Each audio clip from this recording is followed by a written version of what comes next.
Hi, welcome back. I'm Maggie Langrick. I'm the publisher at Lifetree Media, a hybrid publishing company that specializes in books that help, heal, and inspire.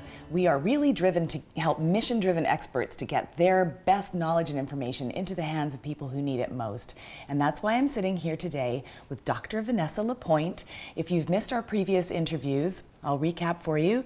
Dr. Vanessa is a mother and an author. She's a clinician. She's the head of the Wishing Star Clinic, and she's an educator. And she's here to talk about her expertise and her latest book, Parenting Right from the Start, which is available now to pre-order.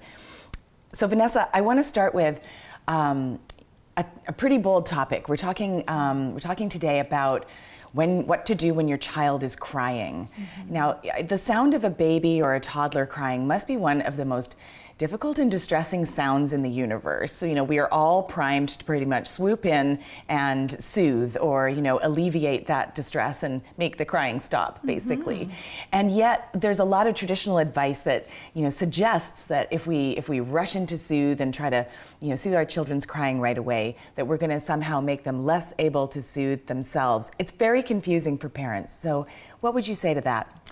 Yeah, so my take is that every cry is an emergency. Every cry, even every a meltdown cry. In Target? Even, and perhaps especially, a meltdown in Target.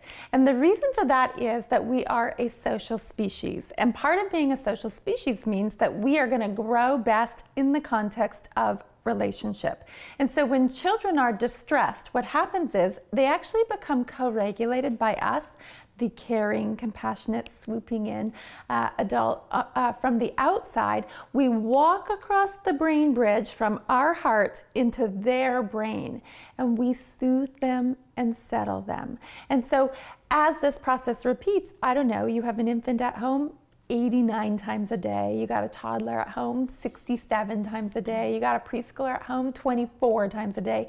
You'll do this thousands and thousands and thousands of times for your children. And eventually over time what happens is that experience of having been co-regulated from the outside gets soaked on in and up into their brains and gifts them the possibility of eventually being able to self-regulate from the inside. So for those who aren't familiar with that term, can you explain, I know it's psychology talk, regulation. What does that mean? Co-regulate versus self-regulate. What does that mean? Yeah, it's all fancy pants language to say when you get all fired up and you're not okay, you are dysregulated.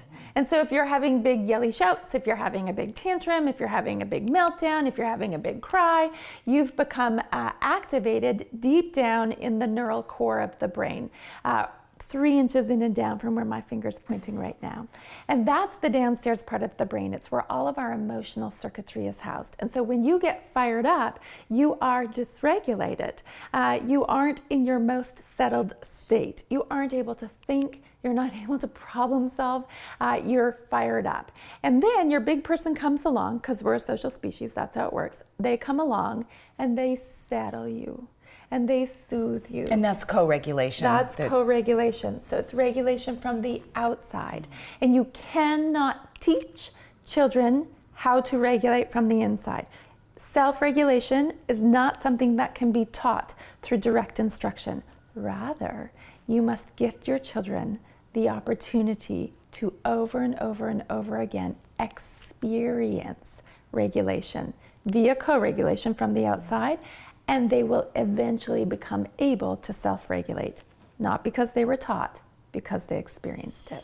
What does that literally look like when you're in the lineup and your child is screaming and having a tantrum on the floor? What do you physically do? So physically, what you're going to do is you're going to look in, you're going to see that your child's having a meltdown, you're going to feel it for yourself. If you're all up in your programming, you're going to address it, and you're going to do that really quickly. And then you're going to feel it for your child, and you're going to see that they're struggling. You're going to see that this is a child who is facing a huge disappointment because you won't buy them the toy or the candy or the whatever that they wanted. You're going to see that this is a child who's just suffered through an hour-long grocery shop or whatever it is. You're going to see that there's a struggle going on there, and you're going to feel it for them. And so you're going to come alongside them, and it doesn't mean you're going to give in and stuff their mouth full of candy and try and get everything to be peaceful and happy and quiet. You're going to come alongside them. You're going to hold the boundary. We will not be buying the toy. We will not be buying the candy. So you be firm, and then you be kind. And I know you're upset. I know you wanted a yes. You got a no. Oh, so hard. It's so hard when you don't get what you want. And so you come in alongside, and then if the child's hitting or throwing things at you, you drop a little flag. That must stop. You be firm, gentle, and you're upset. I get it. And you move right back into kind. And so it's this constant dance back and forth of being firm and being kind at the same time. And I know that this is what you refer to as parenting mountain. So tell me about that. Yeah. So the parenting mountain is all about what it takes to have a child really feel held capably and safely in our care. And I talk about the parenting mountain as having this splendid peak. And you really, really want to hang out at the peak of the mountain because the views from the top are spectacular. And so this is the peak of our mountain. In order to be held there, you have to be firm and kind at the same time.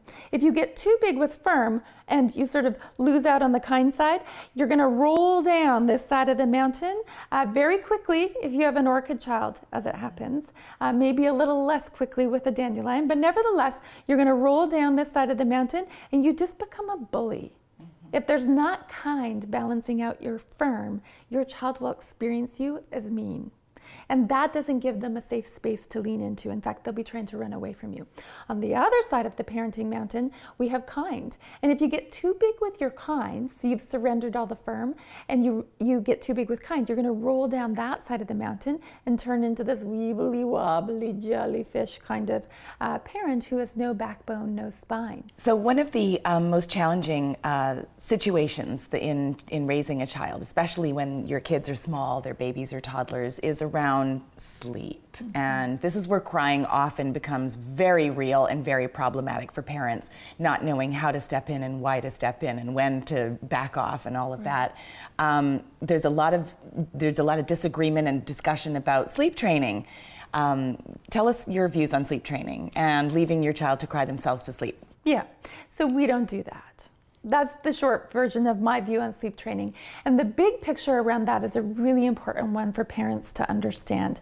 You see, long-held beliefs were that if you didn't like the behavior, then you impose some kind of a situation to make the behavior cease to exist. Consequences. Exactly. And what we discovered is that if we left babies to cry, they stopped crying.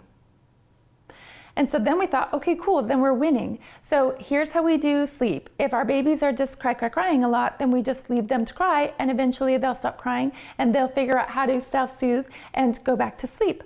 Well, what we have discovered with the advent of new technology in terms of brain imaging and really understanding neurologically what's going on with children is that babies who are left to cry it out stop crying because the experience becomes so overwhelmingly stressful to them that they cannot tolerate staying awake. And so the going to sleep is not a, oh, hey, check it, I just figured out how to self-soothe. The going to sleep is, I have emotionally gone dark and offline, and it's been so stressful that I've turned my brain off. That's so heartbreaking, and it's the opposite of what parents are trying to achieve in that moment. That's right. And so if we want to give the child the experience of being regulated from the outside, meaning that we, the capable, caring, nurturing adult, are going to step in and soothe them, then we don't leave our babies to cry, and we certainly don't sleep train.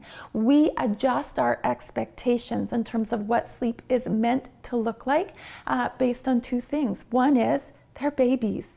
They don't know how to self-soothe. They don't even have the neurological wiring in their brains yet to do that.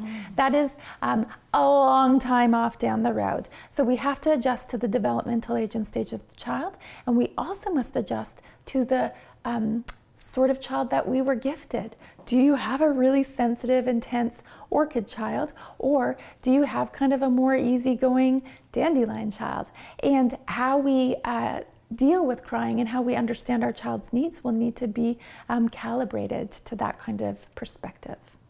Dr. Vanessa, thank you for joining us and for sharing your very heart-centered and practical advice that you share in your book, Parenting Right from the Start. And thank you for joining us. We're going to be back with Vanessa in another interview, and I hope that you'll tune into that as well.